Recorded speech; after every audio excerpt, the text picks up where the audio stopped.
Sawa na akong makita ang mukha niya, ma. Every time I look at Minda, parang nakikita ko ang lahat ng dumi at hirap na iniwan ko sa Palawan. She is nothing but a burden to my success now.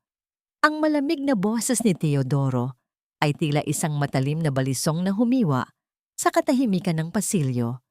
Sa labas ng pintuan ng kanilang silid, nanigas ang buong katawan ni Minda.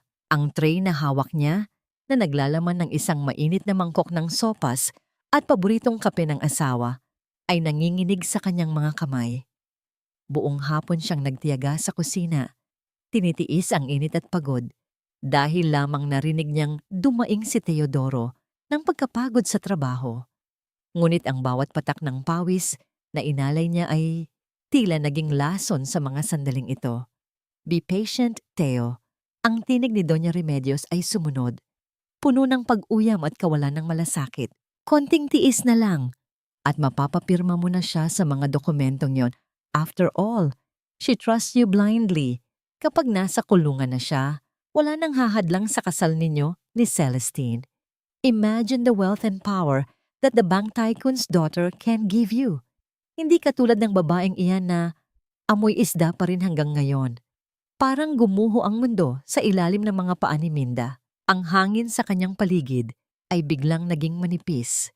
Anupat bawat paghinga niya ay nagdudulot ng hapdi sa kanyang dibdib. Hindi niya naramdaman ang pag-agos ng luha sa kanyang mga pisngi, ngunit naramdaman niya ang unti-unting pagkamanhid ng kanyang mga daliri. Ang singsing sa kanyang daliri, ang simbolo ng kanilang sumpaan sa harap ng dambana, ay tila naging isang mainit na bakal na pumapaso sa kanyang balat. Paano nagawa ng lalaking pinagkatiwalaan niya ng kanyang buhay, ng kanyang lupa, at ng kanyang buong kinabukasan na ituring siyang isang basura? Inalaan niya ang lahat para sa negosyo nito. Ibinenta niya ang lupang minana niya sa kanyang mga magulang sa El Nido upang magkaroon ito ng puhunan sa Manila. Ang bawat tagumpay na tinatamasa ni Teodoro ngayon ay itinayo sa ibabaw ng kanyang mga sakripisyo. Ngunit sa likod ng mga matatamis na ngiti at yakap, isang madilim na bitag na pala ang inihahanda nito para sa kanya. I have already prepared the audit trail, ma. Patuloy ni Teodoro na may halong pagmamalaki. Ipipresenta ko ang mga ebidensya na siya ang nagnakaw ng pondo ng kumpanya. By tomorrow, the police will be here to take her away. Wala siya nang magagawa dahil lahat ng pirma niya ay nandoon. Poor Minda! She thought I was making her a business partner, but I was just making her my scapegoat. Naramdaman ni Minda ang mabilis na pagtibok ng kanyang puso. Tila isang ibong nagpupumiglas sa loob ng isang masikip na hawla. Ang bawat salita ay isang dagok na nagpabagsak sa kanyang dangal. Ngunit sa gitna ng kanyang pagkawasak, isang muka ang biglang sumagi sa kanyang isipan. Ang kanyang anak, si Angelo. Ang batang walang malay na kasalukuyang natutulog sa kabilang silid, na may mahinang puso na umaasa sa bawat sentimong pinaghihirapan niya. Kung makukulong siya, sino ang mag-aalaga sa kanyang anak? Sino ang kukuha ng gamot nito kung ang mismong ama nito ay handa silang itapon para sa yaman? Ang katahimikan ng bahay ay naging nakabibingi. Dahan-dahang umatras si Minda, pilit na hindi lumilikha ng anumang ingay sa makinis na sahig. Ang kanyang mga binti ay tila gawa sa tingga, mabigat at hirap humakbang. Nang makarating siya sa madilim na sulok ng kusina, doon lamang siya napaupo sa sahig, yakap ang kanyang mga tuhod habang pilit na sinusupil ang mga hikbi na gustong kumawala sa kanyang lalamunan. Ang liwanag ng buwan na tumatagos sa bintana ay hindi nagbigay ng pag-asa, kundi nagpakita lamang ng anino ng isang babaeng nawalan ng lahat sa loob ng isang gabi. Doon, sa gitna ng kadiliman at amoy ng malamig na sopas, isang mapait na katotohanan ang nanahan sa kanyang puso. Ang pag-ibig na itinuring niyang langit ay siya palang magiging impyerno na susunog sa kanyang pagkatao.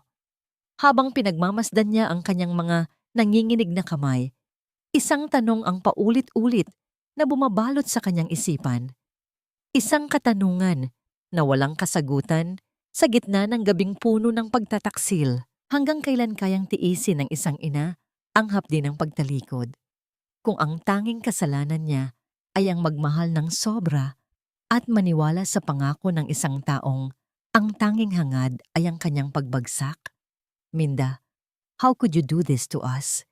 Ibinigay ko sa iyo ang lahat, pati ang tiwala ng kumpanya, pero ito lang ang isasagot mo sa akin.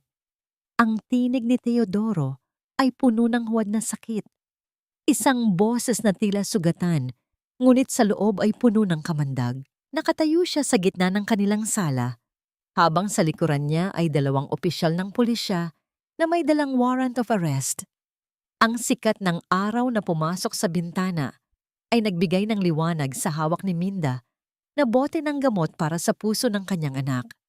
Iyon ang huling bagay na iniisip niya bago bumasag ang malalakas na paghampas sa pintuan na gumising sa kanilang tahimik na umaga. Ang kabalintunaan ng sandaling iyon ay tila isang malupit na biro. Habang sinusubukan niyang dugtungan ang buhay ng kanilang anak, ang asawa niya ay abala sa pagputol ng kanyang kalayaan. Teodoro, alam mong hindi totoo ito.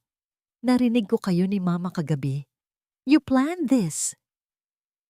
Ang boses ni Minda ay nanginginig, hindi dahil sa takot, kundi dahil sa matinding pagtataksil na nanunuot sa kanyang mga buto. Ngunit ang bawat salita niya ay tila tumatalbog lamang sa pader ng kawalang malasakit. Ang kanyang mga kamay ay mahigpit na nakakapit sa maliit na bote.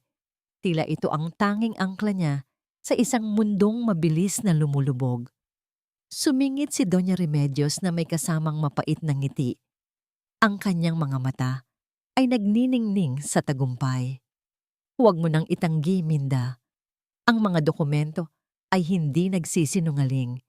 Nakikita ng mga auditor ang lahat ng malalaking halaga na inilipat mo sa sarili mong account. Akala mo ba ay habang buhay kaming magbubulag-bulagan sa pagiging gahaman mo? You are just a simple girl from Palawan na binihisan namin, pero sa loob ay isa ka palang ahas. Naramdaman ni Minda ang paglamig ng kanyang dugo. Ang bawat salita ng kanyang biyenan ay tila mga pako na ibinabaon sa kanyang dangal. Tumingin siya kay Teodoro, naghahanap ng kahit katiting na anino ng lalaking minahal niya. Ang lalaking nangakong poprotektahan siya sa harap ng dambana. Ngunit ang nakita lamang niya ay isang estranghero na may malamig na mga mata. Isang lalaking handang pumatay ng kaluluwa para lamang sa pera at kapangyarihan. Nang maramdaman niya ang malamig na bakal na pumaligid sa kanyang mga pulso, tila tumigil ang pag-ikot ng mundo.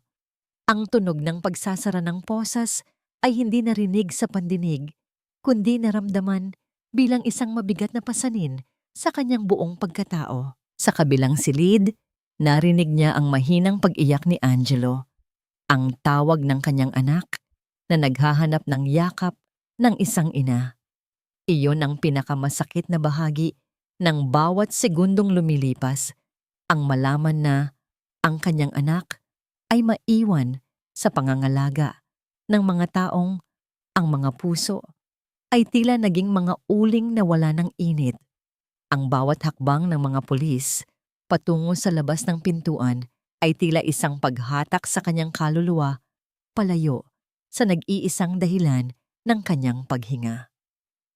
Teodoro, please, kahit itapon mo ako sa kulungan, huwag mong pabayaan si Angelo.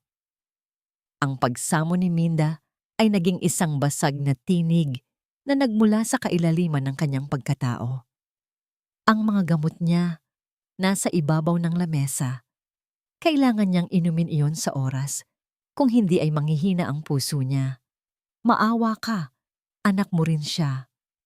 Isang malamig na tawa ang kumawala sa mga labi ni Doña Remedios habang pinagmamasdan ang nagmamakaawang manugang. Anak, pagkatapos ng ginawa mong pagnanakaw sa amin, may gana ka pang humingi ng awa. Huwag kang mag-alala, Minda. Malaki na si Teodoro, kaya na niyang humanap ng mas karapat-dapat na ina para sa bata. Isang babaeng may pinag-aralan at hindi isang kriminal na katulad mo. Tumingin si Teodoro sa ibang direksyon. Tila nandidiri na masalubong ang mga mata ni Minda na puno ng luha. Just go, Minda. Huwag mo nang dagdagan ang kahihiyang ibinigay mo sa pamilyang ito. I'll make sure Angelo forgets that he ever had a mother like you. Nang hilahin siya ng mga opisyal, ang bote ng gamot na kanina ay hawak ni Minda ay tuluyang nahulog at gumulong sa makintab na sahig hanggang sa tumama ito sa paanan ni Teodoro. Ngunit sa halip na pulutin ito, mariin itong tinapakan ng asawa. Sapat na upang mawasak ang plastik at kumalat ang mga puting tableta sa paligid. Ang bawat piraso ng gamot na durog ay tila simbolo ng bawat pangarap na binuo ni Minda para sa kanilang pamilya. Mga pangarap na ngayon ay dinudurog din ng mga taong pinakaminahal niya. Sa pintuan ng silid, lumitaw ang maliit na figura ni Angelo. Ang kanyang mga mata ay nanlalaki sa takot habang nakikita ang kanyang ina na pilit na inilalabas ng bahay. Ang mahinang tinig ng bata na tumatawag sa kanyang pangalan ay tila isang matalim na karayom na tumutusok sa puso ni Minda, lalong nagpapatindi sa sakit na nararamdaman niya sa bawat segundong lumilipas. Nais niyang tumakbo, nais niyang yakapin ang kanyang anak at sabihing magiging maayos ang lahat, ngunit ang mga kamay na nakaposas ay naging paalala ng kanyang kawalang kapangyarihan. Habang isinasakay siya sa loob ng sasakyan ng pulis, ang huling nakita ni Minda ay ang mapanuyang ngiti ni Doña Remedios at ang malamig na likod ni Teodoro habang isinasara nito ang malaking pintuan ng kanilang mansyon. Ang liwanag ng umaga ay tila naging isang madilim na takip-benge sa kanyang paningin.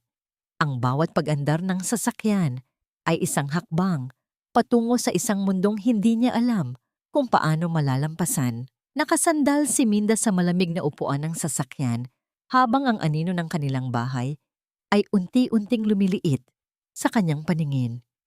Ang kanyang dibdib ay puno ng bigat, hindi dahil sa galit, kundi dahil sa isang nakapanlulumong katotohanan na tila isang laso na dahan-dahang kumakalat sa kanyang katawan. Paano niya nagawang ibigay ang lahat sa isang lalaking ang tanging kayang ibalik ay ang pagpawi sa kanyang kalayaan? At paano niya mapoprotektahan ang kanyang anak kung ang buong mundo ay naniniwala na siya ay isang kaaway na dapat kutyain at kalimutan? Ang bawat yabag ng kanyang mga paa sa labas ng malaking pintuang bakal ng piitan ay tila isang hakbang patungo sa isang mundong hindi na niya kinikilala. Pagkatapos ng 3 taon ng pagkakakulong sa isang kasalanan ng kailanman ay hindi niya ginawa, ang sikat ng araw sa labas ay hindi nagbigay ng init sa balat ni Minda, kundi isang masakit na paalala ng lahat ng oras na ninakaw sa kanya. Ang kanyang mga kamay ay magaspang, ang kanyang mukha ay tila isang tuyot na lupang hinubog ng pait at puyat, at ang tanging dala niya ay isang maliit na plastik na naglalaman ng ilang pirasong lumang damit na kupas na ang kulay. Ngunit sa kabila ng lahat ng hirap, isa lamang ang nagpapatibay sa kanyang kalooban. Ang pangalan ng kanyang anak na paulit-ulit niyang ibinubulong sa bawat gabing malamig sa loob ng selda, Angelo. Ang kanyang buhay, ang kanyang hininga. Sa pamamagitan ng natitirang barya na itinago niya sa loob ng 3 taon, sumakay si Minda ng diip patungo sa mansyong dati niyang itinuring na tahanan. Habang dumadaan ang sasakyan sa mga pamilyar na kalsada ng Manila, naramdaman niya ang kakaibang kaba na tila isang mabigat na bato na nakadagan sa kanyang dibdib. Nang makarating siya sa tapat ng malaking gate, halos hindi niya makilala ang paligid.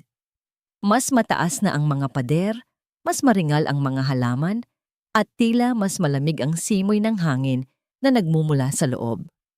Dahan-dahan siyang lumapit sa intercom, ang kanyang daliri ay nanginginig habang pinipindot ang pindutan. Ang tunog ng pagdaloy ng kuryente sa loob ng aparato ay tila isang babala na hindi siya malugod sa lugar na ito. Sino yan? Wala kaming inaasahang bisita. Ang tinig ni Doña Remedios ay umalingaw-ngaw, puno ng katarayan at pamilyar na paghamak. Mama, si Minda po ito. Nakalabas na po ako. Gusto ko lang pong makita ang anak ko. Gusto ko lang pong makita si Angelo. Ang pagsamo ni Minda ay tila isang basag na himig na humihingi ng awa. Nagkaroon ng mahabang katahimikan. Maya-maya pa, ang maliit na pinto sa gilid ng malaking gate ay bumukas at lumabas doon ang matandang babae.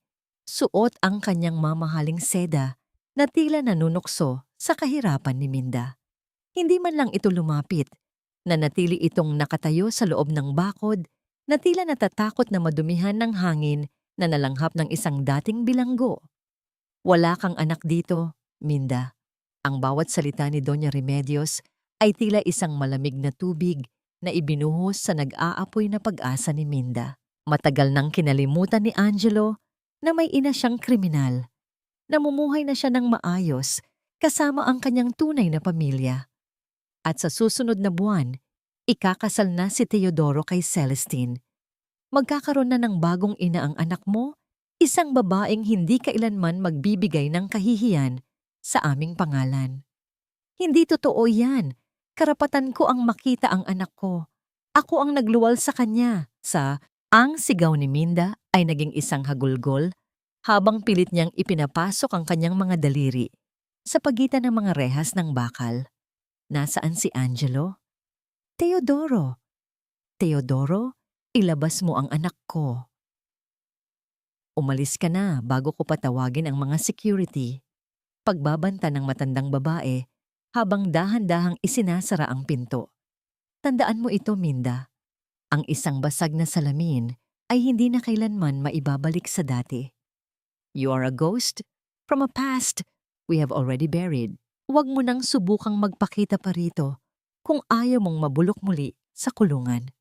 Ang tunog ng pagsara ng pinto ay tila isang huling hatol na naghihiwalay kay Minda sa lahat ng mahal niya sa buhay. Napaluhod siya sa semento. Ang kanyang mga palad ay nakadikit sa malamig na bakal habang ang ulan ay nagsimulang pumatak mula sa madilim na langit. Ang bawat patak ng tubig ay tila nakikiramay sa kanyang pighati, bumabasa sa kanyang manipis na damit at humahalo sa kanyang mga luhang hindi maubos-ubos. Sa gitna ng kanyang pag-iyak, naramdaman ni Minda na tila may isang anino na tumatabing sa kanya mula sa ulan.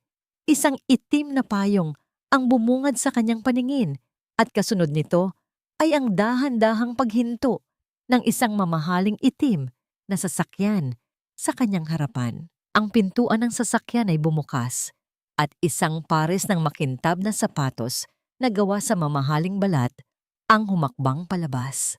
Isang lalaki ang tumayo sa kanyang tapat. Matangkad, balot ng isang madilim na coat na tila nagpapakita ng awtoridad at may mga matang kasing lamig ng gabing iyon, ngunit may nakatagong lalim na hindi maipaliwanag. Si Isagani. Pinanood niya ang babaeng nasa kanyang paanan, ang babaeng nagngangalang Minda, na tila isang pusang basang-basa sa ulan at nawalan ng lahat ng lakas upang lumaban. Hanggang kailan mo balak magmakaawa sa mga taong kailanman ay hindi ka bibigyan ng katarungan? Ang boses ni Isagani ay tila isang malalim na baritono na bumasag sa ingay ng ulan.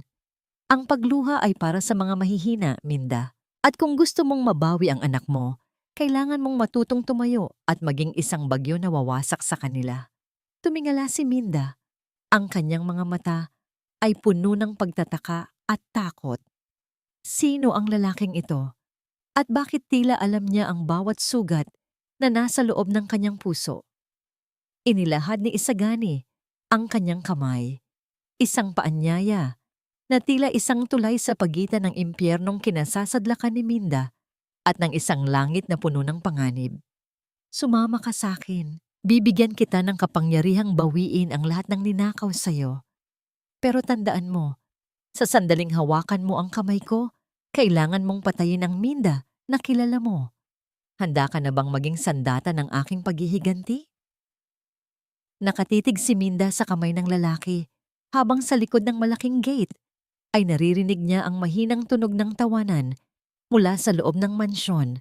Ang tawa ng mga taong nagnakaw ng kanyang buhay. Ang kanyang puso ay tumibok ng mabilis. Isang desisyon ang kailangang gawin sa gitna ng unos. Tatayo ba siya upang yakapin ang isang hindi kilalang tadhana? O mananatili siyang nakaluhod sa putikan habang pinapanood ang kanyang mundo na tuluyang naglalaho?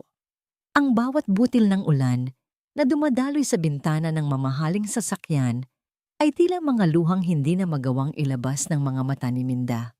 Nakaupo siya sa loob ng malamig na sasakyan, pilit na ibinabalot ang kanyang sarili sa isang makapal na kumot na ibinigay ng driver, habang ang amoy ng mamahaling balat ng upuan ay humahalo sa amoy ng basang lupa at kalawang na nananatili sa kanyang balat. Sa tabi niya, si Isagani ay nananatiling tahimik.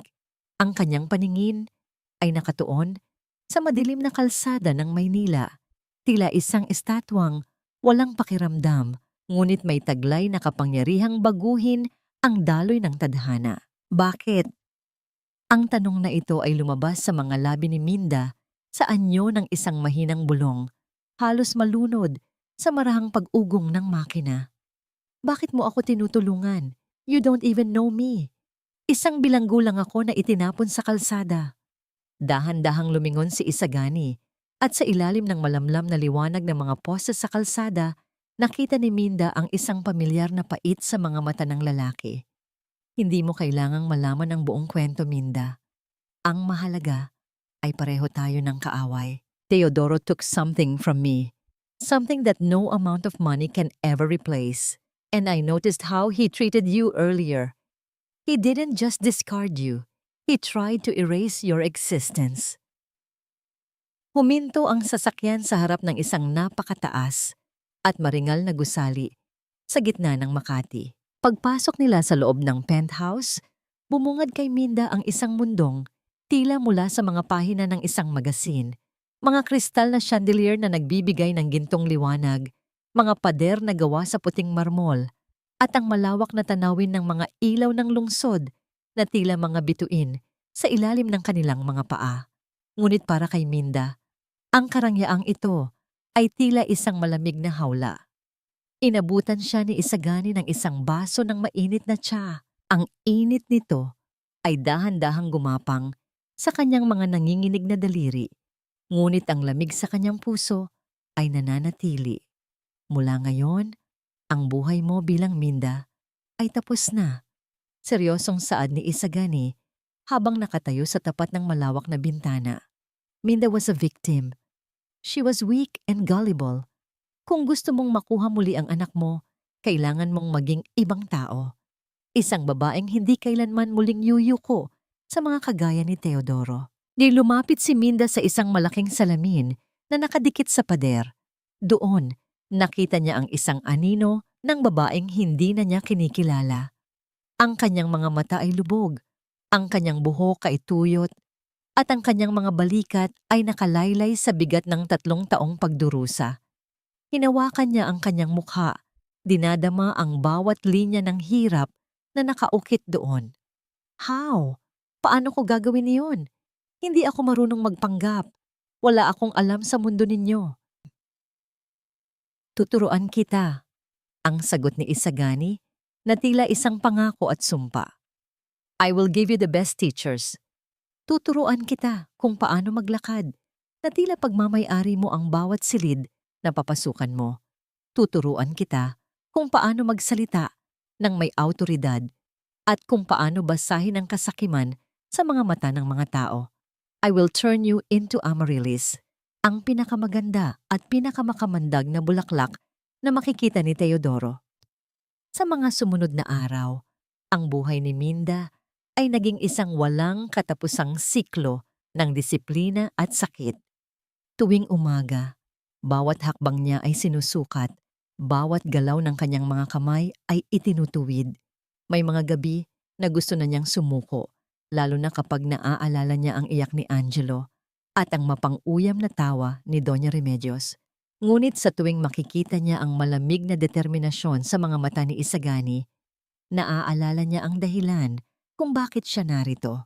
Isang gabi, matapos ang isang mahabang pagsasanay, sa pananalapi at sining ng pakikipagnegosyo, natagpuan ni Minda si Isagani sa balkonahe, hawak ang isang maliit na locket.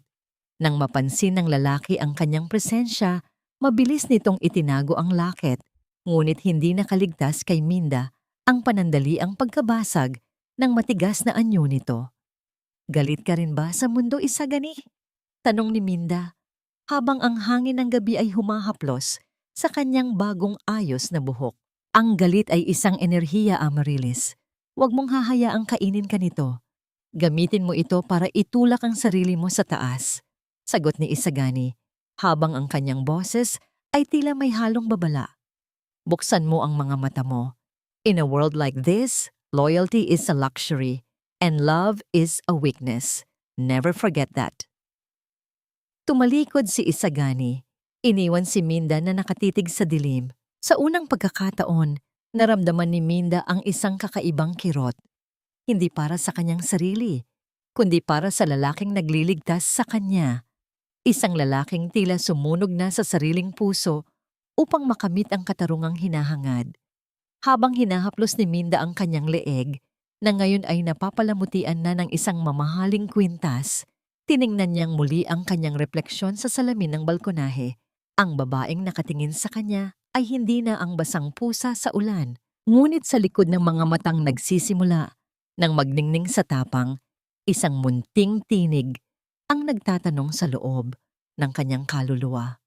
Sa oras na makuha na niya ang kanyang paghihiganti at mabawi ang kanyang anak, ano na lamang ang matitira sa tunay na Minda? O tuluyan na ba siyang lalamunin ng katauhang binuo mula sa abo ng kanyang nakaraan? Hindi ka pwedeng umiyak sa harap ng kaaway, Amaryllis. Your tears are like blood to sharks. They will only make them hungrier to destroy you. Ang boses ni Isagani ay tila isang malamig na hampas ng hangin sa gitna ng marangyang silid-aralan na binuo niya para kay Minda. Nakatayo siya sa harap ng babae habang ang anino niya ay mahabang nakalatay sa makintab na sahig. Sa mga kamay ni Minda, na ngayon ay malambot na at ang mga kuko ay malinis na napinturahan ng kulay pula, ay ang isang maliit at lumang laruang sasakyan. Iyon ang huling bagay na nahawakan ng kanyang anak na si Angelo bago siya kinaladkad ng mga pulis. Ang laruang iyon ay tila isang piraso ng kanyang puso na pilit niyang itinatago sa ilalim ng mga mamahaling damit na sutla. Dahan-dahang kinuha ni Isagani ang laruan mula sa nanginginig na mga kamay ni Minda. Ang pagdampi ng kanilang mga balat ay nagdulot ng isang kislap ng init. Ngunit agad itong napalitan ng pamilyar na lamig nang iwasan ni Isagani ang kanyang tingin. If Teodoro sees even a flicker of the old Minda in your eyes, we lose. You have to be a masterpiece of coldness, Amaryllis. Kailangan mong maging isang salamin na tanging ang kanilang kasakiman lamang ang ipinapakita, hindi ang iyong sakit. Minsan, nakakalimutan ko na kung sino ang babaeng nakatingin sa akin sa salamin. Isagani, ang sagot ni Minda, habang ang kanyang boses ay tila isang marahang pag-alon ng tubig sa dalampasigan. Ang nakikita ko ay isang estranghero na suot ang mga hiyas na kailanman ay hindi ko pinangarap. Pero sa loob, ang bawat tibok ng puso ko ay tumatawag pa rin sa pangalan ng anak ko. Is it possible to be a queen on the outside while being a beggar for love on the inside? Naglakad si Isagani patungo sa malawak na bintana kung saan tanaw ang nagliliwanag na lungsod. Ang paggalaw ng mga ilaw ng sasakyan sa ibaba ay tila isang mabilis na pag-agos ng gintong ilog. Ang pag-ibig ay isang karangyaan na hindi natin kayang bayaran sa ngayon. Ang kailangan mo ay hustisya, at ang hustisya ay nangangailangan ng sakripisyo. Sandaling huminto ang lalaki, at sa unang pagkakataon, naramdaman ni Minda ang isang pamilyar na bigat sa katahimikan ni Isagani. My sister, she was like you. Mapagmahal, masiyahin, but she let her heart lead her to a man who broke her soul until she had nothing left to give but her last breath. I will not let that happen to you. Lumapit si Isagani kay Minda at dahan-dahang inayos ang isang hibla ng buhok na humarang sa kanyang mukha. Ang kanyang mga daliri ay marahang dumampi sa pisngi ng babae, isang kilos na puno ng hindi maipaliwanag na lambing na tila nakatago sa ilalim ng isang matigas na baluti. Ang paghinga ni Minda ay pansamantalang huminto, habang ang bawat segundo ng kanilang pagkakalapit ay tila isang dahan-dahang pagtunaw ng yelo sa kanyang paligid. Ang amoy ng pabango ni Isagani, isang timpla ng tabako at sariwang kahoy, ay bumalot sa kanya, nagbibigay ng isang kakaibang pakiramdam ng seguridad na matagal na niyang kinalimutan. Tomorrow is the charity gala, bulong ni Isagani, habang ang kanyang mga mata ay nakatitig ng malalim sa mga mata ni Minda. Teodoro and his new fiancé will be there. Doon mo sisimulan ang iyong unang hakbang sa entablado. You are no longer the wife he discarded. You are the investor they desperately need. Isang maling galaw at babalik ka sa putikan. One perfect performance and you start owning their lives. Naramdaman ni Minda ang panalamig ng kanyang mga palad. Ngunit sa pagkakataong ito, hindi ito dahil sa takot. Isang kakaibang init ang nagsimulang magapoy sa kanyang dibdib. Ang apoy ng determinasyon na hinulma ng galit at pag-asa. Tumayo siya ng tuwid. Ang kanyang mga balikat ay hindi na nakalaylay, kundi puno na ng dangal na tila isang koronang hindi nakikita. I am ready, Isagani, ang deklara ni Minda. At sa unang pagkakataon, ang pangalang Amaryllis ay hindi na tila isang maskara, kundi isang baluti. Ipapakita ko sa kanila na ang lupang tinapakan nila ay akin pa rin. At ang pusong dinurog nila ay ang siyang magpapabagsak sa kanilang imperyo. Nang talikuran ni Minda ang silid, naiwan si Isagani na nakatitig sa kawalan. Hawak pa rin niya ang maliit na laruang sasakyan. Ang kanyang mga daliri ay mahigpit na nakakapit dito hanggang sa mamuti ang kanyang mga kasukasuan. Sa dilim ng silid, isang luhang hindi dapat naroon ang dahan-dahang gumuhit sa kanyang mukha. Sa gitna ng laro ng paghihiganti, sino ang mas madaling masaktan? Ang babaeng nagpapanggap na walang nararamdaman o ang lalaking pilit na pinapatay ang sariling puso upang maging sandata ng ibang tao? Ang bawat hakbang ni Amaryllis sa malawak na pasilyo ng engranding ballroom ay tila isang ritual ng muling pagkasilang. Ang dulo ng kanyang mahabang gown na kulay ginto ay marahang sumasayad sa makintab na sahig, habang ang bawat diamanteng nakakabit sa kanyang leeg ay nagniningning sa ilalim ng dambuhalang chandelier.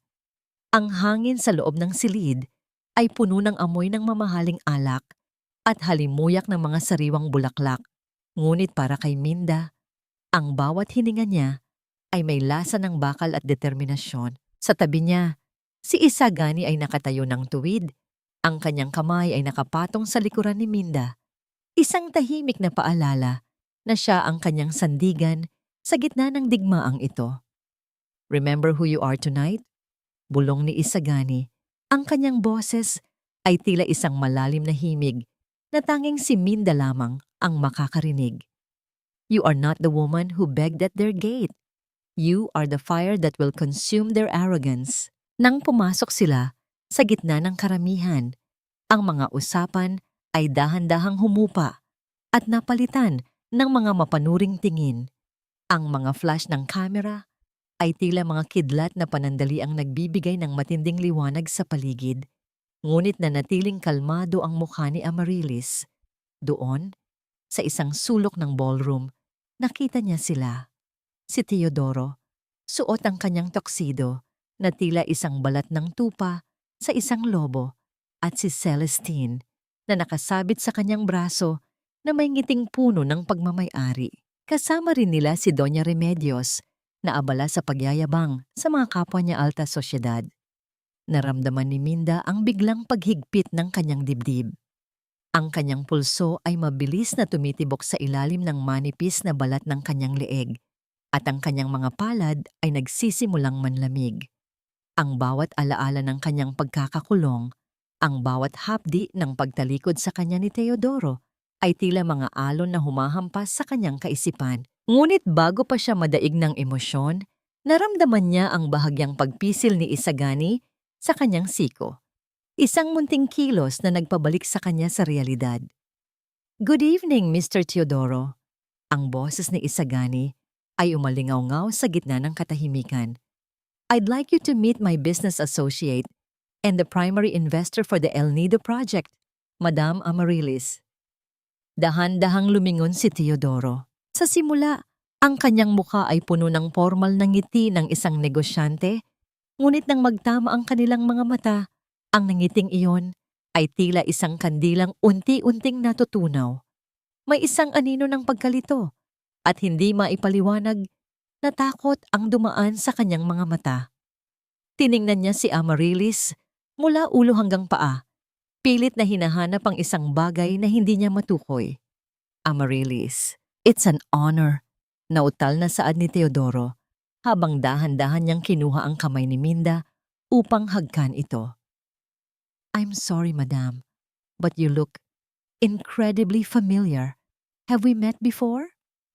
Naramdaman ni Minda ang panginginig ng kanyang mga daliri sa loob ng hawak ni Teodoro. Ang bawat hibla ng kanyang pagkatao ay gustong sumigaw. Gustong saksakin ng katotohanan ang lalaking nagnakaw ng kanyang buhay. Ngunit sa halip, isang matamis at malamig na ngiti ang namutawi sa kanyang mga labi. Ang kanyang boses, nang magsalita siya, ay tila isang musikang puno ng lihim. "Perhaps in your dreams, Mr. Teodoro, or maybe in the nightmares you've tried so hard to bury," sagot ni Amarilis, habang ang kanyang mga mata ay nananatiling nakatitig ng diretso sa asawa. "I have a penchant for visiting places that people have long forgotten." Sumingit si Celestine, ang kanyang mukha ay bahagyang namumula sa inis dahil sa atensyong ibinibigay ni Teodoro sa ibang babae. "Darling, who is she? And why does she talk like that?" Hindi siya pinansin ni Teodoro. Nanatili ang kanyang paningin kay Amarilis, tila isang taong nakakita ng isang multo sa gitna ng isang pagdiriwang. "The El Nido project. You are the one holding the majority shares? Why would a woman of your stature be interested in a provincial land like that?" "Because that land holds more value than you can ever imagine, Mr. Teodoro." Madiing saad ni Amarilis habang dahan-dahang binabawi ang kanyang kamay. "There are things in this world that cannot be bought by money, like legacy and justice, and I intend to claim every inch of what is rightfully mine." Ang katahimikan sa pagitan nila ay tila isang lubid na pilit na hinihila hanggang sa ito ay malapit na maputol. Si Doña Remedios ay lumapit na rin. Ang kanyang mga mata ay nanliliit habang sinusuri ang babaeng nasa harap nila. "You have a strange way of speaking, Hija. Para kang nakikipag-usap sa isang matandang kaaway."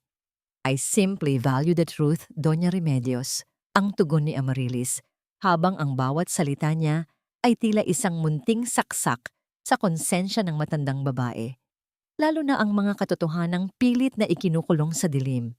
Nang magpaalam sila upang lumipat sa ibang bahagi ng ballroom, naramdaman ni Minda ang matinding pagkapagod na tila isang mabigat na kumot na bumabalot sa kanya. Nang makarating sila sa isang mas tahimik na sulok, doon lamang siya nakahinga ng malalim. Ang kanyang buong katawan ay nanginginig sa tindi ng kaba at galit na kanyang kinimkim. "You did well, Amarilis," bulong ni Isagani habang ang kanyang mga mata ay nagpapakita ng isang bihirang paghanga. "Nakita mo ba ang takot sa kanyang mga mata?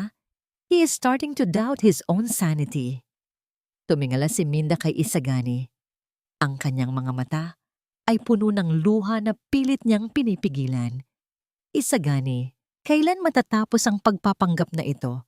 Bawat minuto na kaharap ko siya, parang unti-unting namamatay ang kaluluwa ko. But seeing him happy with that woman, habang ang anak ko ay nagdurusa, it makes me want to burn everything down." Hinawakan ni Isagani ang magkabilang balikat ni Minda. Ang kanyang mga kamay ay matatag at nagbibigay ng init. "Soon, Minda, soon. But for now you have to stay in character because the moment you let go, they win. Habang nakatayo sila doon, tanaw ni Minda si Teodoro mula sa malayo na tila balisa at paulit-ulit na tumitingin sa kanyang direksyon. Ngunit sa gitna ng karangyaan ng ballroom, isang maliit na figura ang biglang lumitaw sa kanyang paningin. Isang batang lalaki na may malungkot na mga mata na inaalalayan ng isang yaya patungo sa sasakyan sa labas. Si Angelo. Ang kanyang puso ay tila huminto sa pagtibok. Ang layo sa pagitan nila ay iilang metro lamang, ngunit tila isang malawak na karagatan ang naghihiwalay sa kanila. Gusto niyang tumakbo, gusto niyang isigaw ang pangalan ng kanyang anak, ngunit ang kanyang mga paa ay tila nakabaon sa semento ng kanyang bagong katauhan. Hanggang kailan niya kayang panindigan ang pagiging Amaryllis, kung ang bawat tibok ng kanyang puso ay nagsusumamo na muling maging ang ina na nagnanais lamang na mayakap ang kanyang anak? Ang bawat patak ng ulan sa bintana ng sasakyan ay tila sumasabay sa tahimik na pag-agos ng luha ni Minda habang papalayo sila sa Marangyang Hotel. Ang imahe ni Angelo, ang kanyang maliit na katawan, ang maputla niyang mga pisngi, at ang malungkot na tingin na tila naghahanap ng kalinga ay nananatiling nakaukit sa kanyang balintataw. Gusto niyang sumigaw, gusto niyang ipatigil ang sasakyan at tumakbo pabalik upang yakapin ang kanyang anak, ngunit ang bawat hininga niya ay tila may kasamang bubog na sumusugat sa kanyang lalamunan. I saw him, Isagani. Ang anak ko. Ang lapit-lapit na niya sa akin kanina. Ang boses ni Minda ay isang basag na bulong, puno ng pait at pangungulila. Ang sakit na makita siyang inaalalayan ng ibang tao habang ako, ang sarili niyang ina, ay nakatayo lang doon at nagpapanggap na isang estranghero. Para akong pinapatay ng paulit-ulit. Hindi sumagot si Isagani, ngunit ang kanyang mga kamay na nakahawak sa manibela ay lalong humigpit hanggang sa mamuti ang kanyang mga kasukasuan. Hindi niya tiningnan si Minda dahil alam niyang ang makita ang pagkasira ng babae ay baka magpahina rin sa sarili niyang determinasyon. Pinanatili niya ang kanyang paningin sa basang kalsada kung saan ang mga ilaw ng lungsod ay nagmimistulang mga bahidang kulay sa gitna ng kadiliman. Nang makarating sila sa penthouse, hindi na nakayanan ni Minda ang bigat ng kanyang nararamdaman. Pagpasok pa lamang sa pinto, ang kanyang mga binti ay tila naging malambot na kandila at dahan-dahan siyang napaupo sa malamig na sahig. Ang kanyang mga hikbi na kanina pa niya pinipigil ay tuluyan ng kumawala. Isang tunog ng pag-iyak na nagmumula sa kailaliman ng isang pusong matagal nang nauulila. Dahan-dahang lumuhod si Isagani sa kanyang harapan. Hindi siya nagsalita ng mga huwad na pangako ng kapanatagan. Sa halip, marahan niyang hinawakan ang mga kamay ni Minda na tila sinusubukang ibahagi ang sarili niyang lakas. Ang init ng palad ng lalaki ay isang malaking kaibahan sa panlalamig na nararamdaman ni Minda. You have to be strong, Minda. Ang sakit na nararamdaman mo ngayon ang magsisilbing gasolina para matapos natin ito. Ang boses ni Isagani ay malalim at tila isang anchor sa gitna ng unos. If you ran to him tonight, Teodoro would have won. Kukunin niya ulit si Angelo at muli kang itatapon sa kulungan. O mas malala pa, do you want your son to grow up believing his mother is a criminal? Or do you want him to see you as the queen who rescued him from those monsters? Tininggala siya ni Minda. Ang kanyang mga mata ay mapula at puno ng pagsusumamo. But he looks so weak, Isagani. Ang puso niya, baka hindi niya kayanin ang bawat araw na wala ako. Paano kung huli na ang lahat bago ko siya mabawi? Inayos ni Isagani ang nagulong buhok ni Minda. Isang kilos na puno ng pambihirang lambing na nagpatahimik sa paligid.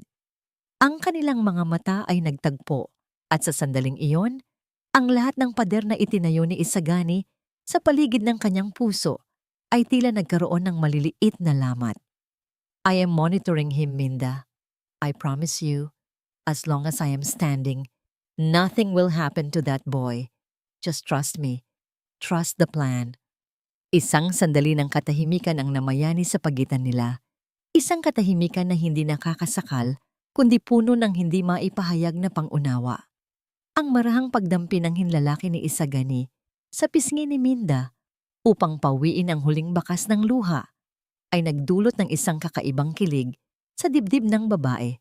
Isang pakiramdam na matagal na niyang ibinaon kasama ng kanyang mga pangarap. Ngunit agad din siyang umiwas.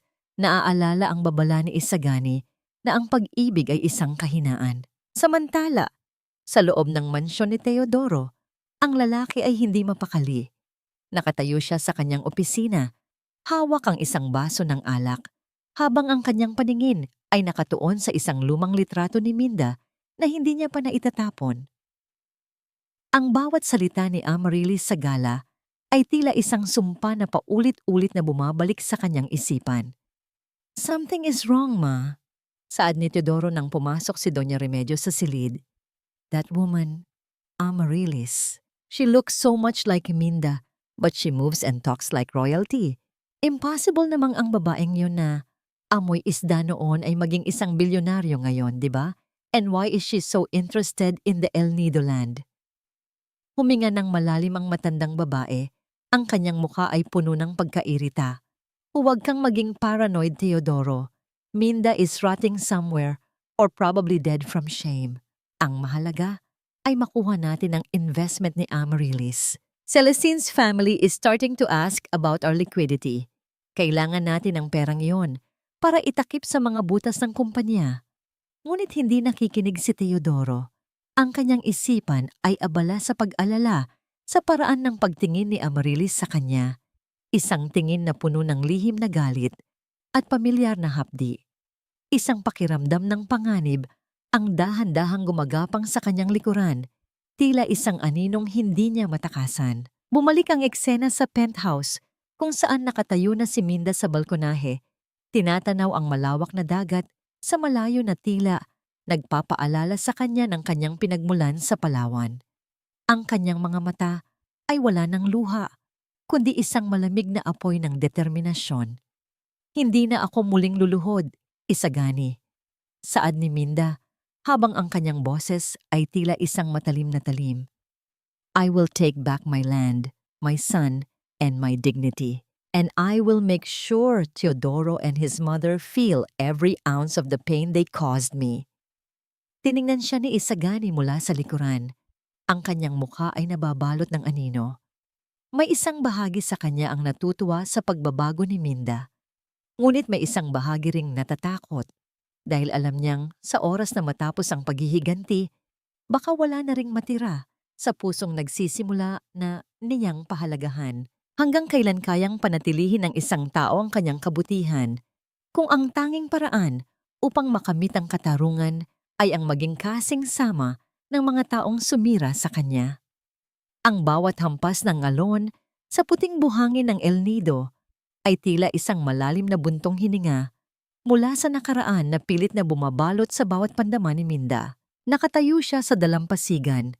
Ang kanyang mamahaling seda na damit ay nililipad ng hangin, habang ang amoy ng alat at sariwang isda ay nagpapaalala sa kanya ng mga panahong ang tanging yaman niya ay ang pagmamahal ng kanyang mga magulang at ang pangarap ng isang payak na buhay.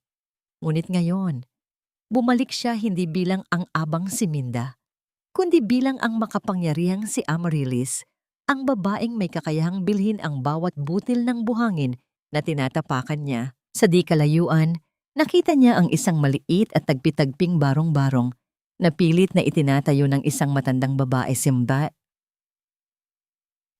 Ang bawat mabigat na paghinga nito at ang panginginig ng mga kamay habang humahawak sa isang lumang lambat ay nagpukaw sa isang bahagi ng puso ni Minda na akala niya ay tuluyan na niyang napatay. Si Aling Nene, ang matandang babaeng nagbahagi sa kanya ng huling piraso ng tinapay noong siya ay itinakwil ng lahat. "Madam, baka gusto ninyong bumili ng sariwang huli? Pandagdag lang po sa panggamot ng asawa ko." Ang tinig ni Aling Nene ay basag at puno ng pagkapagod. Hindi niya nakilala ang babaeng nasa harap niya na nababalot ng karangyaan. Naramdaman ni Minda ang pagbara ng kung ano sa kanyang lalamunan. Gusto niyang yakapin ang matanda. Gusto niyang sabihing, "Nay nene, ako ito, si Minda." Ngunit ang malamig na presensya ni Isagani sa kanyang likuran ay nagsilbing paalala ng kanyang sumpa. Ang pagpapakilala ay nangangahulugan ng panganib para sa lahat. "Kunin mo ito, Lola. Hindi ko kailangan ng isda, pero kailangan mo ito para sa asawa mo." Saad ni Amaryllis sa isang boses na pilit na ginawang matatag habang iniaabot ang isang makapal na sobre ng pera. "Naku, madam, napakalaki po nito. Hindi ko po ito matatanggap ng walang kapalit." Ang mga mata ng matanda ay nanlaki sa gulat at hiya. Isang katangiang Pilipino na kahit sa gitna ng matinding kahirapan ay hindi nawawala ang dangal. Consider it a donation for the land. Balang araw, ang lugar na ito ay muling magiging paraiso para sa mga kagaya ninyo. Sagot ni Amaryllis, bago mabilis na tumalikod upang hindi makita ng matanda ang mga luhang nagsisimula ng mamuo sa kanyang mga mata. Nang makalayo sila, lumapit si Isagani. Ang kanyang muka ay nananatiling walang emosyon, ngunit ang kanyang mga mata ay tila nagtatanong.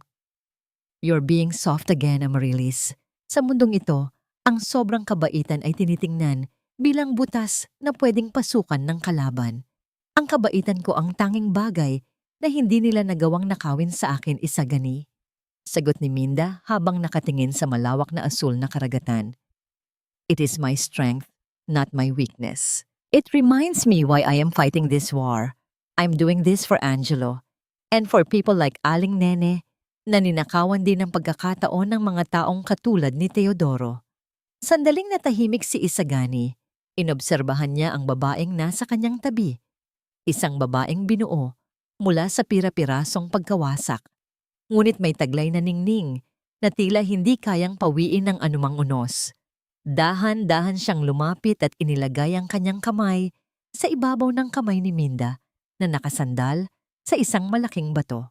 Ang init ng kanyang palad ay nagbigay ng isang pambihirang kapanatagan sa gitna ng kaguluhan ng kanyang isipan. "If you ever feel like falling, I'll be the one to catch you." Bulong ni Isagani. Ang kanyang boses ay tila isang pangakong nakatago sa ilalim ng isang matigas na baluti. "Just don't lose yourself in the process. I didn't create Amaryllis just to watch her break again." Nagtagpo ang kanilang mga mata, at sa sandaling iyon, ang tunog ng hangin at alon ay tila naglaho. Iniwan silang dalawa sa isang mundong sila lamang ang nakakaunawa. Isang pambihirang kilig ang gumapang sa puso ni Minda. Isang pakiramdam na tila muling nagbibigay ng kulay sa kanyang madilim na mundo. Ngunit ang sandaling iyon ay panandalian lamang. Samantala sa Manila, si Teodoro ay tila isang leon na hindi mapakali sa kanyang hawla. Ang bawat balita tungkol sa pagbili ni Amaryllis ng mga lupain sa Palawan ay tila isang sampal sa kanyang mukha. "Hindi ako papayag na unahan niya ako sa sarili kong teritoryo. Ma, we need to go to El Nido. Kailangan nating ipakita kay Madam Amaryllis na tayo ang hari sa lugar na yon." "Be careful, Teo," babala ni Doña Remedios habang hinihigop ang kanyang mamahaling kape. "May kutob ako sa babaeng yan. She's too perfect, too aggressive, para siyang isang mangangaso na alam ang bawat galaw natin." "I don't care about your hunches, Ma. I need her money and I need that land." Sigaw ni Teodoro habang padabog na ibinababa ang kanyang baso ng alak. Anupat ang natitirang likido ay tumalsik sa kanyang mamahaling lamesa. Bumalik ang eksena sa Palawan kung saan ang gabi ay nagsisimula nang bumalot sa kalangitan. Habang nakaupo si Minda sa beranda ng kanilang tinutuluyang resort, isang tawag ang natanggap ni Isagani. Ang kanyang mukha ay biglang nagdilim. "Teodoro is on his way here." Kasama niya si Celestine at ang kanyang ina. Saad ni Isagani matapos ibaba ang telepono. "This is it, Amaryllis. Ang tunay na laban ay magsisimula na rito, sa mismong lupang pilit nilang kinalimutan." Naramdaman ni Minda ang mabilis na pagtibok ng kanyang puso. Hindi dahil sa takot, kundi dahil sa isang matinding pananabik. Ang bawat sakit na dinanas niya sa loob ng kulungan, ang bawat gabing hindi niya nayakap ang kanyang anak, ay tila nagtipon-tipon upang maging isang matalim na sandata. Tiningnan niya ang kanyang refleksyon sa madilim na tubig ng swimming pool. Ang babaeng nakikita niya ay handa na. Handa na siyang harapin ang demonyong sumira sa kanyang buhay sa mismong lugar kung saan ito nagsimula. Ngunit sa likod ng kanyang determinasyon, isang takot ang dahan-dahang gumagapang sa kanyang kaluluwa. Sa sandaling makaharap niya si Teodoro sa lugar na ito, makakaya ba niyang panatilihin ang kanyang maskara o ang mga alaala ng kanilang nakaraan ay magiging isang bitag na muling hihila sa kanya pababa sa hukay ng pagdurusa? Ang sikat ng araw sa El Nido ay tila mga gintong daliri na humahaplos sa ibabaw ng asul na karagatan. Ngunit para kay Minda, ang bawat kislap ng tubig ay tila paalala ng mga luhang ibinuhos niya sa lupang ito. Nakatayo siya sa itaas ng isang talampas, suot ang isang malapad na sombrero at puting linen na damit na malayang sumasayaw sa ihip ng hangin. Sa ibaba, isang marangyang yate ang dahan-dahang dumaong sa dalampasigan. Ang mahinang ugong ng makina nito ay unti-unting naparam, hudyat ng pagdating ng mga taong nagdala ng dilim sa kanyang buhay. Nandito na sila. Ang boses ni Isagani ay nanggaling sa kanyang likuran, mababa at puno ng babala. Hindi na kailangan pang lumingon ni Minda upang malaman na malapit ang lalaki. Ang bango ng pin at ang init ng presensya nito ay sapat na upang pakalma. Mahina nga mabilis na pagpintig ng kanyang puso na tila isang tambol na nagbababala ng panganib. Dahan-dahang bumaba ang mga panauhin. Naunang humakbang si Teodoro, suot ang kanyang mamahaling shades at polo shirt. Na tila ba siya ang hari ng isla. Sumunod si Doña Remedios na abala sa pagpaypay sa sarili habang ang kanyang mga mata ay matakaw na sinusuri ang paligid. At huli si Celestine na pilit na iniaayos ang kanyang buhok habang nakasabit sa braso ni Teodoro. Ang bawat hakbang nila sa puting buhangin ay tila isang insulto sa alaala ng mga magulang ni Minda na nagbungkal ng lupang yon ng may dangal. Madam Amaryllis, what a breathtaking place!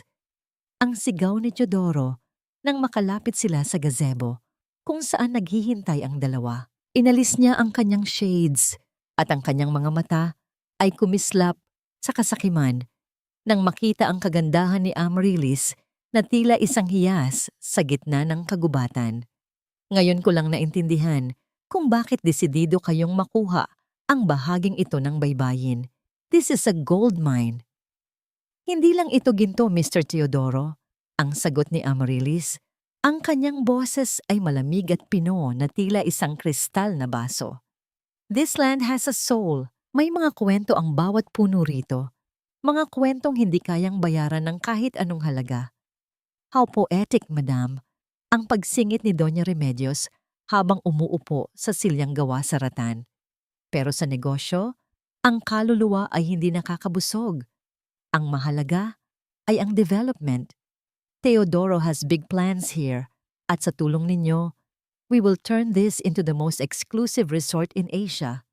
Naramdaman ni Minda ang pag-akyat ng pait sa kanyang lalamunan. Ang bawat salita ng matandang babae ay tila isang laso na dahan-dahang pumapatay sa kanyang pasensya. Tumingin siya kay Teodoro na ngayon ay nakatitig sa kanya nang may kakaibang kinang sa mga mata. Isang kinang na pamilyar kay Minda, ang tingin na ginagamit nito kapag may gusto itong makuha. You know, Madam Amaryllis, saad ni Teodoro habang dahan-dahang lumalapit. Anupat ang distansya nila ay naging sapat na upang maamoy ni Minda ang pamilyar na pabango nito na dati ay nagbibigay sa kanya ng ligaya. Ngunit ngayon ay nagdudulot lamang ng pagkakasuka. May isang bagay sa inyo na hindi ko maipaliwanag. You remind me of someone I used to know, a woman from my past. But of course, she was nothing compared to you. She was insignificant. Naramdaman ni Minda ang panginginig ng kanyang mga daliri sa ilalim ng lamesa. Ang bawat himaymay ng kanyang pagkatao ay gustong sampalin ang lalaking ito. Gustong isigaw na ang insignificant na babaeng tinutukoy niya ay ang siyang nagbigay sa kanya ng lahat. Ngunit bago pa siya makagawa ng anumang pagkakamali, naramdaman niya ang isang mainit na kamay na dahan-dahang pumatong sa kanyang balikat. Si Isagani, ang haplos nito ay tila isang tahimik na kumpas na nagpapabalik sa kanya sa tamang ritmo. Business, Teodoro? Ang matigas na saad ni Isagani. Madam Amaryllis is here for the investment, not for your nostalgia. Bahagyang natawa si Teodoro, isang tawang puno ng kayabangan. Of course, Mr. Isagani. Don't be so protective. We are all friends here. In fact, I invited Madam for a private dinner tonight at our temporary villa, just to discuss the finer details of the El Nido project. What do you say, Amaryllis? Isang mapanganib na katahimikan ang bumalot sa gazebo. Ang tunog ng mga dahon na nagkikiskisan sa hangin ay tila mga bulong ng babala. Tumingin si Minda kay Isagani at sa isang sulyap ay nagkapalitan sila ng mensahe. Ito ang pagkakataon. Ang pagkakataong makapasok sa kuta ng kaaway. Ang pagkakataong makita kung nasaan ang kanyang anak. Dinner sounds lovely, Mr. Teodoro. Ang sagot ni Amaryllis. Ang kanyang mga mata ay nagniningning sa isang lihim na apoy. I've always wanted to see how you treat your guests. Sabi nila, ang tunay na pagkatao ng isang lalaki ay nakikita sa kung paano niya pinapatakbo ang kanyang tahanan. Nang makaalis ang grupo ni Teodoro upang magpahinga, naiwan sina Minda at Isagani sa gazebo. Ang sikat ng araw ay unti-unti nang nagiging kulay, ube at kahel, hudyat ng pagtatapos ng araw. Delikado ang gagawin mo, Minda, bulong ni Isagani. Ang kanyang mukha ay nababalot ng pag-aalala. He's a predator. He's starting to test your boundaries. I am not the prey anymore, Isagani, saad ni Minda, habang ang kanyang paningin ay nakatitig sa papalubog na araw. Gusto niyang maglaro ng apoy? Hahayaan ko siyang masunog sa sarili niyang liyab, pero kailangan ko ang tulong mo. Find Angelo. Habang abala silang aliwin ako, kailangang malaman natin kung nasaan ang anak ko sa loob ng vilang iyon. Hinawakan ni Isagani ang magkabilang balikat ni Minda. Iniharap siya sa kanya. Sa ilalim ng nag-aagaw na liwanag at dilim, ang kanilang mga mukha ay magkalapit. Anupat nararamdaman ni Minda ang mainit na hininga ng lalaki sa kanyang noo. Isang pambihirang pakiramdam ng seguridad at kilig ang gumapang sa kanyang dibdib. Isang bagay na pilit niyang itinatanggi, ngunit hindi na maikakaila. I will find him, Minda. I promise you that. Ang seryosong saad ni Isagani, ang kanyang mga mata ay tila nanunumpa ng katapatan. Pero mag-ingat ka. Teodoro is not just a liar. He is a master of manipulation. Huwag mong hahayaang makuha niya ang kumpiyansa mo. Habang naglalakad si Minda patungo sa kanyang silid upang maghanda para sa gabi, isang kakaibang bigat ang nanahan sa kanyang puso. Ang bawat hakbang niya ay tila patungo sa isang bitag, ngunit hindi siya titigil hanggat hindi niya nababawi ang kanyang anak. Sa loob ng villa, habang nag-aayos ng sarili si Teodoro sa harap ng salamin, isang malupit na ngiti ang namutawi sa kanyang mga labi. Kinuha niya ang kanyang telepono at may tinawagan. Prepare everything for tonight. I want Amaryllis to feel so comfortable that she'll sign the papers without a second thought. And make sure the boy is kept out of sight. Ayaw kong may istorbo sa ating mahalagang panauhin. Nang ibaba niya ang telepono, napatingin si Teodoro sa isang maliit na pilat sa kanyang kamay.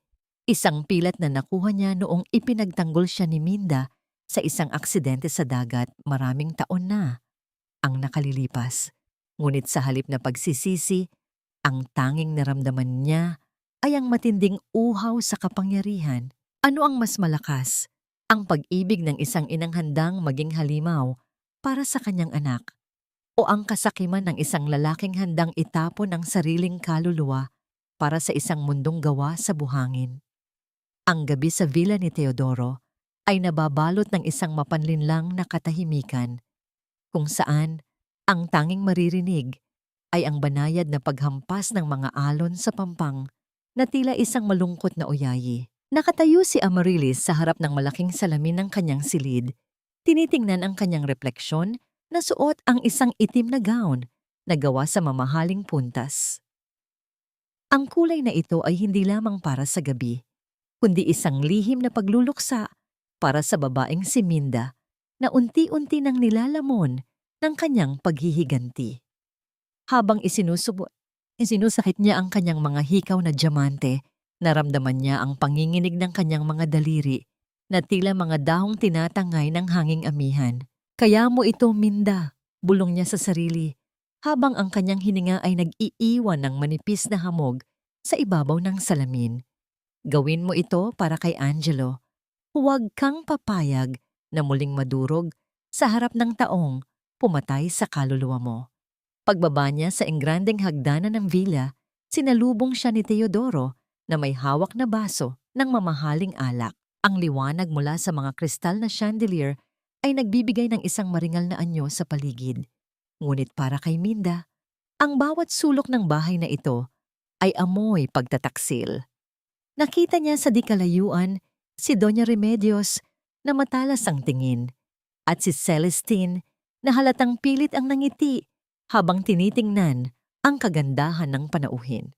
You look stunning, Madam Amaryllis. Ang boses ni Teodoro ay puno ng malapot na paghanga. Isang boses na dati ay nagpapatibok ng puso ni Minda sa ligaya. Ngunit ngayon ay nagdudulot na lamang ng hapdi sa kanyang dibdib. I am glad you accepted my invitation. Ang gabing ito ay para sa ating pagtutulungan at marahil para sa mas malalim pang pagkakaibigan. Business always comes first, Mr. Teodoro. Ang tugon ni Amaryllis habang dahan-dahan niyang tinatanggap ang iniaalok na upuan sa hapagkainan. Ang pagdampi ng kanyang mga daliri sa malamig na silya ay nagpaalala sa kanya ng kanyang misyon. But I must admit, you have an exquisite taste in properties. Ang vilang ito ay puno ng mga kwento, hindi ba?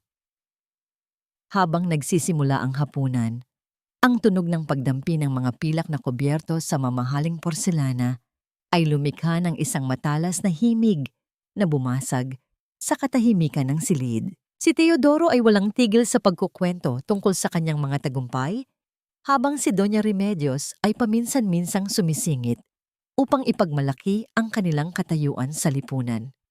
Ngunit ang isipan ni Minda ay wala sa kanilang mga salita. Ang kanyang pandama ay nakatuon sa bawat pintuan at pasilyo na kanyang nakikita, pilit na hinahanap ang anino ng kanyang anak. Sa kabilang bahagi ng villa, si Isagani ay tila isang anino na dahan-dahang gumagalaw sa gitna ng kadiliman ng hardin. Ang kanyang bawat hakbang ay maingat, iniingatan na huwag lumikha ng anumang ingay sa ibabaw ng mga tuyong dahon. Gamit ang isang maliit na kagamitan, dahan-dahan niyang binuksan ang isa sa mga bintana sa likurang bahagi ng gusali. Ang marahang pagpihit ng kandado ay nagbigay sa kanya ng daan patungo sa isang pasilyong nababalot ng amoy ng luma at alikabok. Bumalik ang eksena sa hapagkainan, kung saan si Teodoro ay dahan-dahang inilapit ang kanyang upuan kay Amaryllis. You know, Madam, the more I look at you, the more I feel like I'm looking at a mystery. You have this aura of someone who has survived a great storm. It makes you dangerously attractive. Naramdaman ni Minda ang pag-akyat ng lason sa kanyang sikmura nang maramdaman niya ang kamay ni Teodoro na dahan-dahang pumatong sa kanyang ibabaw ng palad. Ang haplos nito ay tila isang malansang bagay na dumidikit sa kanyang balat, ngunit sa halip na bumitaw, pinanatili niya ang kanyang malamig na ngiti. Ang mga bagyo ang humuhubog sa karakter ng isang tao, Mr. Teodoro. Marahil ay hindi mo pa nararanasan ang mawalan ng lahat, kaya hindi mo nauunawaan ang pakiramdam ng muling pagbangon mula sa putikan. Biglang natigilan si Amaryllis nang marinig niya ang isang mahinang tunog mula sa itaas na bahagi ng villa. Isang tunog ng isang batang humihingi ng tulong, ngunit agad itong naputol. Ang kanyang puso ay tila isang tambol na mabilis na tumitibok. Ano pat nararamdaman niya ang dugo na dumadaloy sa kanyang mga sentido. Alam niya ang boses na yon. Kahit lumipas pa ang 100 taon, hinding-hindi niya malilimutan ang tinig ng kanyang anak. "Madam, are you okay?" Tanong ni Teodoro, na napansin ang biglang paninigas ng katawan ni Amaryllis. "I'm fine, I think I need a moment of fresh air," saad ni Amaryllis habang dahan-dahan niyang binabawi ang kanyang kamay. Tumayo siya. Ang kanyang tuhod ay nanginginig, ngunit pinilit niyang manatiling matuwid. "Ang bango ng mga bulaklak sa inyong hardin ay tila tumatawag sa akin." Habang naglalakad siya palabas ng dining hall, ang bawat hakbang ni Minda ay puno ng desperasyon. Sa dilim ng pasilyo, nakita niya si Isagani na sumenyas mula sa isang sulok. Ang kanyang mukha ay seryoso at ang kanyang mga mata ay nagpahiwatig ng isang mahalagang natuklasan. Lumapit si Minda. Ang kanyang paghinga ay mabigat at puno ng kaba. "I found him, Minda," bulong ni Isagani. Ang kanyang boses ay tila isang angkla na nagpapanatili sa kanya sa katotohanan. "He's in a room at the far end of the second floor, pero may bantay. We can't take him out tonight without alerting everyone." Ang mga luhang kanina pa pinipigilan ni Minda ay dahan-dahang gumuhit sa kanyang mga pisngi. Sinisira ang kanyang maingat na ayos na mukha. "Isagani, kailangan ko siyang makita. Kahit isang sandali lang, please." Hinawakan ni Isagani ang magkabilang balikat ni Minda. Ang kanyang mga mata ay puno ng babala at malasakit. "If you go there now, our whole plan collapses. Teodoro will know everything. We have to wait for the right moment. Just a little more time, Minda." Napasandal si Minda sa malamig na pader. Ang kanyang mga kamay ay nakatakip sa kanyang bibig upang supilin ang isang hikbi na nais kumawala. Sa silid sa itaas, ang kanyang anak ay naghihintay, nag-iisa, at may sakit. Habang sa ibaba ay nagpapakasasa sa karangyaan. Ang mga taong kumuha sa kanya, ang pader na naghihiwalay sa kanila, ay tila hindi lamang gawa sa semento, kundi gawa sa mga taon ng kasinungalingan at kawalang katarungan. Hanggang kailan kayang tiisin ng isang ina ang malaman na ang kanyang mundo ay nasa kabilang panig lamang ng isang pintuan, habang kailangan niyang bumalik sa hapag ng kanyang kaaway at ngumiti na tila walang nangyayari? Ang bawat hakbang ni Amaryllis pabalik sa hapagkainan ay tila isang paglalakad sa ibabaw ng nagbabagang uling. Pinunasan niya ang kanyang mga pisngi at pilit na ibinalik ang maskara ng isang babaeng walang pakiramdam. Ngunit ang bawat pintig ng kanyang puso ay nagsusumamo para sa anak na nasa itaas lamang ng kisaming yon. Nang muli siyang maupo, sinalubong siya ng mapanuring tingin ni Teodoro.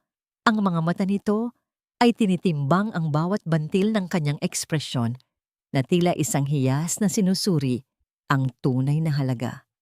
"You took a while, madam. Akala ko ay tuluyan ka na naming nawala sa hardin." Ang boses ni Teodoro ay may halong duda, isang tonong nagpapahiwatig na hindi siya basta-basta mapapaniwala ng isang simpleng dahilan. "The fragrance of the night jasmine is quite intoxicating, Mr. Teodoro. It reminded me of a garden I once knew, long ago." Ang sagot ni Amaryllis, habang ang kanyang boses ay nananatiling pino at malamig na tila isang kristal na baso. Sa ilalim ng lamesa, ang kanyang mga kamay ay mahigpit na nakakuyom. Ang kanyang mga kuko ay bumaon sa kanyang sariling palad upang pigilan ang panginginig ng kanyang katawan. Isang mapait na tawa ang kumawala kay Doña Remedios habang hinihigop nito ang kanyang mamahaling alak. Ang mga alaala ay para lamang sa mga taong walang magawa sa kasalukuyan, Hija. In our world, we only look forward.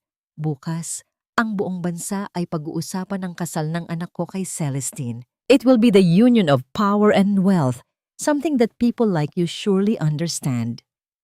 Tumingin si Amaryllis kay Teodoro at sa isang saglit, ang imahe ng lalaking pinangakuan niya ng habambuhay ay naglaho, napalitan ng isang halimaw na nagkukubli sa likod ng mamahaling suit. Congratulations then. A wedding built on such strong foundations is truly rare. I hope you find the peace you're looking for, Mr. Teodoro. Nang matapos ang hapunan, inihatid sila ni Teodoro sa labas. Ang malamig na hangin ng gabi ay humahalik sa balat ni Minda. Ngunit ang init ng galit sa kanyang dibdib ay mas lalong nagalab. Sumakay sila sa sasakyan ni Isagani at sa sandaling sumara ang pinto at lumayo sila sa villa, ang lahat ng lakas ni Minda ay tila tuluyang naglaho. Napasandal siya sa upuan, ang kanyang hininga ay naging mabigat at puno ng hirap. He is right there, Isagani. My son is in that house and I left him. Ang kanyang tinig ay naging isang basag na hikbi na hindi na niya kayang supilin. I am a terrible mother. Nakikipag-usap ako sa taong pumatay sa kaluluwa ko habang ang anak ko ay nag-iisa sa dilim. Inihinto ni Isagani ang sasakyan sa isang madilim na bahagi ng kalsada kung saan ang tanawin ng dagat ay tila isang malawak na itim na kumot. Pinatay niya ang makina at dahan-dahang lumingon kay Minda. Sa ilalim ng malamlam na liwanag mula sa dashboard, ang mga mata ni Isagani ay nagpapakita ng isang lalim ng emosyon na madalas niyang itinatago. Listen to me, Minda. Ang kanyang boses ay mababa, ngunit puno ng awtoridad na nagpatahimik sa pighati ng babae. You are doing this to save him, not to leave him. If you acted tonight, Teodoro would have used his power to crush you again. We are not just fighting for custody. We are fighting to strip him of everything so he can never hurt Angelo again. Dahan-dahang inilahad ni Isagani ang kanyang kamay at hinawakan ang nanginginig na pisngi ni Minda. Ang haplos ng kanyang hinlalaki ay pumatak sa huling bakas ng luha. Isang kilos na puno ng lambing na tila isang mahabaging panalangin. Hindi kita pababayaan. I promised you and I will keep it. Angelo will be back in your arms at ang mga taong kumuha sa kanya ay magmamakaawa para sa kapatawaran. Ang pagtititigan nila ay tumagal ng ilang segundo. Isang katahimikan na puno ng mga salitang hindi kayang bigkasin ng bibig. Sa sandaling iyon, naramdaman ni Minda ang isang kakaibang seguridad, isang init na dahan-dahang tumutunaw sa yelo ng kanyang pag-iisa. Ang presensya ni Isagani ay naging higit pa sa isang kasosyo sa paghihiganti. Siya ang naging tanging liwanag sa gitna ng kanyang pinakamadilim na gabi. Ngunit ang katahimikan ay muling nabasag nang tumunog ang telepono ni Isagani. Isang mensahe ang bumungad sa screen na nagpabago sa timpla ng kanyang mukha. What is it? Tanong ni Minda. Ang kanyang puso ay muling bumilis ang pagtibok. Teodoro moved the wedding ceremony. Ang sagot ni Isagani habang ang kanyang mga mata ay naging kasing talim ng isang patalim. It's not next month anymore. It's tomorrow morning. At may balita ang mga tao ko sa loob. They are planning to send Angelo to a boarding school abroad right after the reception. Bukas na ang huling pagkakataon natin. Naramdaman ni Minda ang panlalamig ng kanyang buong pagkatao. Ang bawat segundo ay tila naging isang butil ng buhangin na mabilis na nauubos sa isang orasan. Bukas, ang lahat ng kanyang pinaghirapan, ang lahat ng kanyang pagtitiis ay hahantong sa isang huling paghaharap. Isagani, kailangan nating gawin ang lahat bukas. Saad ni Minda, ang kanyang mga mata ay wala ng bakas ng luha, kundi isang malamig at matalim na determinasyon. I don't care if I burn in the process, basta mabawi ko ang anak ko. Habang nakatingin si Minda sa madilim na abot-tanaw, isang tanong ang pilit na kumakatok sa kanyang isipan. Sa gitna ng gulo at panganib ng susunod na araw, sapat na ba ang kanyang tapang upang harapin ang katotohanang maaaring hindi lamang ang kanyang kaaway ang mawala sa kanya, kundi pati na rin ang huling piraso ng kanyang sarili na pilit niyang iniingatan? At si Isagani, sa oras na matapos ang lahat, Mananatili ba itong kislap ng pag-asa o magiging bahagi na lamang ng isang masakit na nakaraan na kailangan din niyang iwan? Ang sikat ng araw sa umagang yon ay tila isang malupit na biro.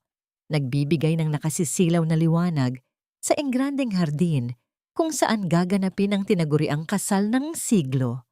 Ang bawat upuan ay nababalot ng puting seda.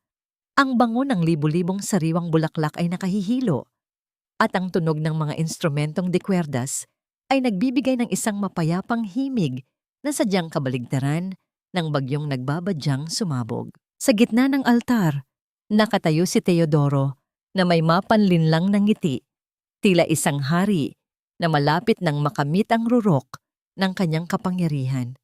Sa kanyang tabi, si Celestine ay naglalakad sa gitna ng pasilyo. Ang kanyang mahabang belo ay tila isang aninong sumusunod sa bawat hakbang ng kanyang kasakiman. Sa isang sulok ng hardin, nakatayo si Amaryllis kasama si Isagani. Ang kanyang itim na belo ay bahagyang tumatakip sa kanyang mga mata, isang tahimik na simbolo ng pagluluksa para sa lahat ng kanyang nawala.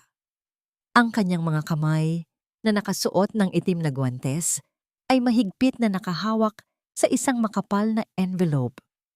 Naramdaman niya ang marahang pagdampi ng kamay ni Isagani sa kanyang likuran, isang munting kilos na nagbibigay sa kanya ng huling lakas na kailangan niya upang hindi tuluyang manghina ang kanyang mga tuhod. "This is it, Minda," bulong ni Isagani. Ang kanyang boses ay tila isang matalim na kumpas sa gitna ng ingay. "Ipakita mo sa kanila na ang abong iniwan nila ay muling naging isang apoy na susunog sa kanilang lahat." Nang magsimulang bigkasin ng pari ang mga banal na salita, ang bawat kataga ay tila mga pako na ibinabaon sa puso ni Minda. Naalala niya ang sarili niyang kasal, ang mga huwad na pangako ni Teodoro, at ang araw na kinaladkad siya ng mga pulis habang tumatawa ang lalaking ito. Hindi na niya hinintay na matapos ang seremonya. Humakbang siya pasulong, ang tunog ng kanyang mga takong sa semento ay tila isang martilyo na bumabasag sa katahimikan ng sagradong sandali. Itigil ang kasal na ito. Ang boses ni Amaryllis ay umalingaw-ngaw, puno ng awtoridad at hapdi na nagpalingon sa lahat ng panauhin.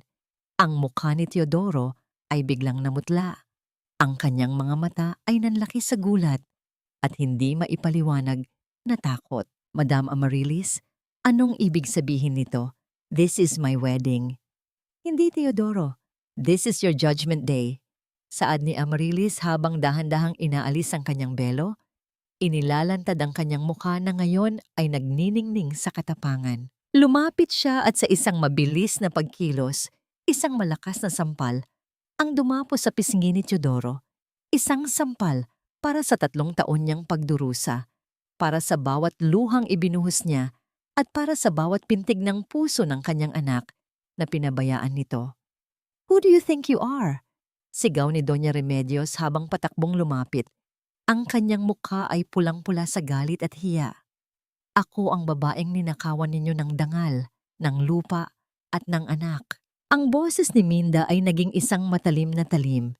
Inilabas niya ang mga dokumento mula sa envelope at isinaboy ang mga ito sa harap ng altar.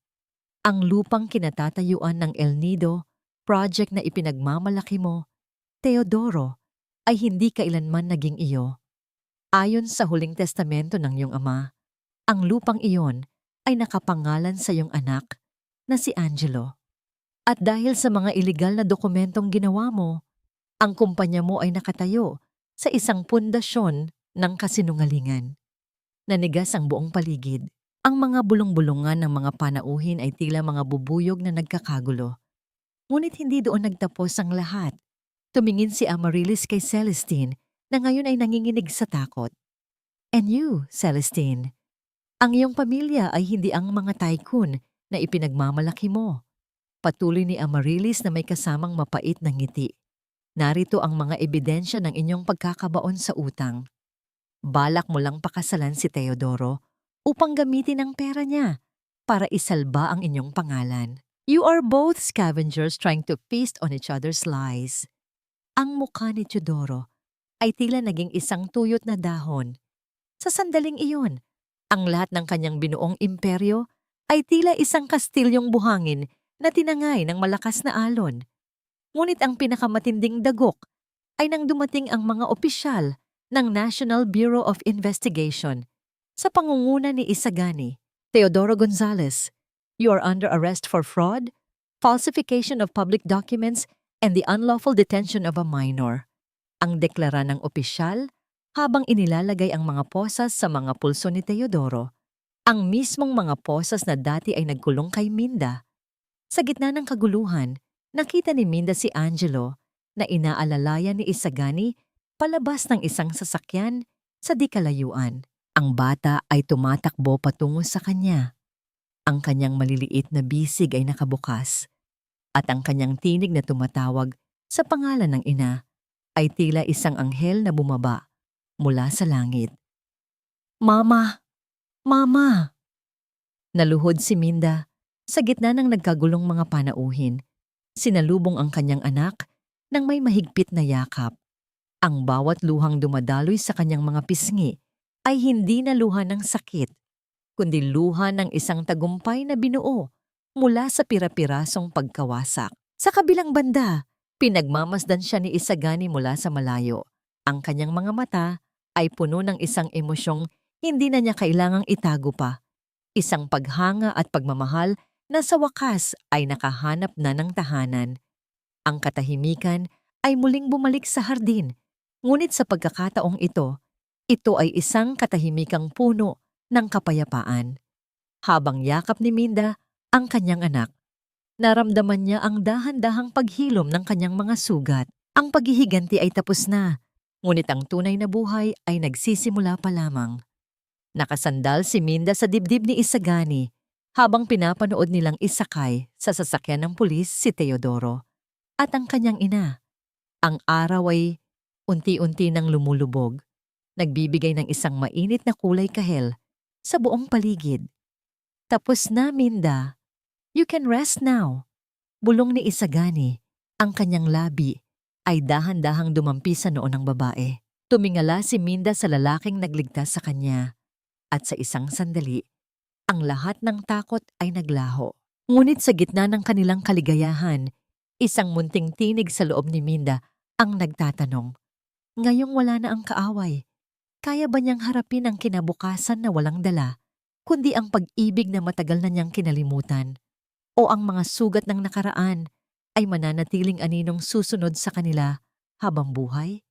Ang dahan-dahang paglubog ng araw sa El Nido ay nagbibigay ng isang mapayapang kulay ube at ginto sa buong baybayin. Tila isang higanting pinsel na nagpipinta ng bagong simula sa kalangitan.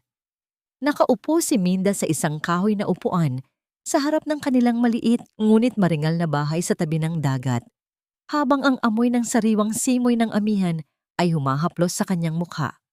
Sa di kalayuan, nakita niya si Angelo na masayang naglalaro sa puting buhangin kasama si Aling Nene. Ang kulay sa mga pisngi ng bata ay bumalik na at ang bawat malakas na pagtakbo nito ay isang himala na nagpapatunay na ang operasyon sa puso nito ay naging matagumpay. Ang katahimikan ng paligid ay hindi na nakabibingi, kundi puno na ng katiwasayan.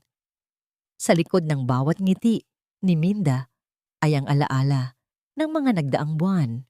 Si Teodoro at Doña Remedios ay kasalukuyang nagdurusa sa loob ng rehas.